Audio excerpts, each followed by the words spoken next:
سعد بن ابی وقاص رضی اللہ تعالیٰ عنہ فرماتے مجھے پتہ چلا کہ سلمان فارسی بڑے بیمار ہو گئے تو میں ان کی تیمارداری کے لیے گیا. وہ چارپائی پہ لیٹے تھے. جب میں اندر داخل ہوا نا تو وہ فرماتے ہیں کہ میری طرف انہوں نے جب دیکھا تو ان کی آنکھوں میں آنسو آ گئے. جناب سلمان فارسی رو پڑے اور بڑا روئے. میں ان کے قریب گیا. حضرت سعد بن ابی وقاص کہتے میں نے انہیں تسلی دی. میں نے کہا یار تو کیوں روتا ہے؟ تیرے تو میرے رسول پاک نے مرتبے ہی بڑے بیان فرمائے.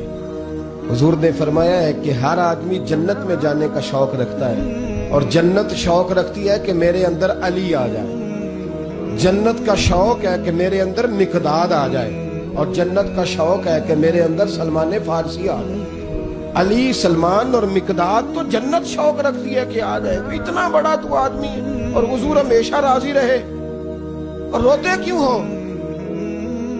حضرت سلمان فارسی پھر رونے لگے. کہنے لگے روتا اس لیے ہوں کہ جو نبی پاک علیہ السلام کے ساتھ وعدے کیے تھے میں پورے نہیں کر سکا. کہا وہ کیا؟ کہنے لگے حضور نے فرمایا تھا مسافروں کی طرح وقت گزارنا، راہگیروں کی طرح وقت گزارنا. میں وہ وعدہ نہیں پورا کر سکا. میں نے مال جمع کیا، میرے پاس دولت ہے. تو کہا کہاں ہے دولت؟ حضرت سلمان کہنے لگے میرے کمرے میں گھوم کے دیکھ لو.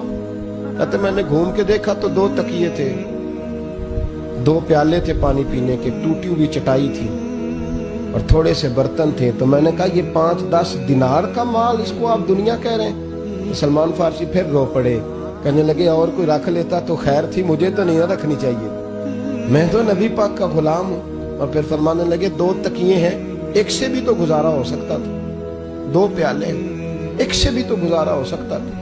یارو حضرت سعد بن ابی وقاص کہنے لگے یار تو کچھ بھی نہیں، بس اصل بات یہ ہے کہ تو غافل نہیں ہونا چاہتا. دولت شولت تیرے پاس کوئی نہیں، پر وہ جو تیرا نفس لوامہ ہے نا وہ زندہ ہے. یہ تو حرام کھا کے لوگ بڑے سکھی رہتے ہیں، مال لوٹ کے بھی لوگوں کو اثر نہیں ہوتا. اور وہ لوگ تھوڑی دنیا داری جمع ہو گئی تو پریشان ہے. صحابہ میں سب سے امیر ہے حضرت عبد الرحمن ابن عوف. 80 ہزار دینار ان کے انتقال کے بعد ان کی 4 بیویوں کے حصے میں آئے.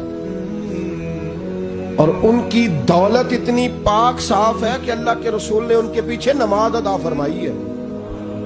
اللہ کرے آپ کو سمجھ آئے میری بات. یعنی 1-1 روپیہ حلال کا ہے، اسی لیے تو میرے نبی پاک نے ان کے پیچھے نماز پڑھ لی ہے.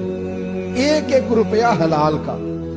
اور جن 10 لوگوں کو نبی کریم نے زندگی میں جنت کی ٹکٹ عطا فرمائی نا، 10 مبشرہ، ان میں حضرت عبد الرحمن ابن عوف شامل ہے. حضور کا وصال ہو گیا تو حضرت عبد الرحمن ابن عوف نا سارا دن آ کے سیدہ عائشہ صدیقہ کے دروازے پہ بیٹھے رہتے. کبھی حضرت ام سلمہ ام المومنین ان کے دروازے پہ بیٹھے رہتے اور بیٹھے رہتے اور روتے رہتے. حضرت عائشہ صدیقہ باہر نکلتی تو کہتی بیٹے کیا ہوا، کیوں روتے ہو؟ تو حضرت عبد الرحمن کہتے کہ آپ مومنوں کی ماں ہے نا، تو بیٹے کو جب تکلیف ہوتی ہے تو ماں کے پاس ہی آ کے روتا ہے نا. کیا تکلیف ہے؟ کہنے لگے اماں جی دولت بہت زیادہ ہے، پیسے بڑے، آج بھی رات خواب دیکھی ہے تو میں دریا میں ڈوب رہا ہوں. اماں جی آپ ماں ہیں، میرے لیے دعا کریں میں بچ جاؤں. حضرت عائشہ کہتی تیری دولت تو بڑی پاک ہے، حضور نے تجھے جنت کی بشارت دی ہے، کیوں اتنا پریشان ہوتا ہے؟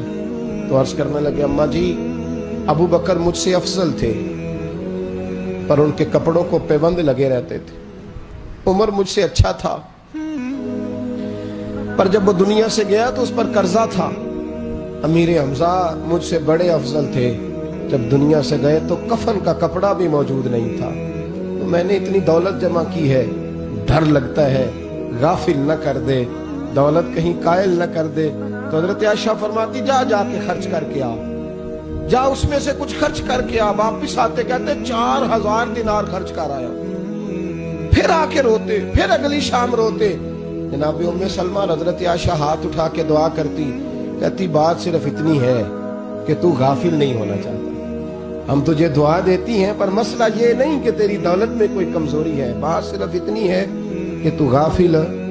بولیے تو غافل ہونا، جو دم غافل سو دم کافر. سانو مرشد اے ہو پڑھایا، بات صرف اتنی ہے کہ تو غافل نہیں ہونا. بھائیو یہ جو غفلت ہے نا یہ بہت بڑی مصیبت ہے.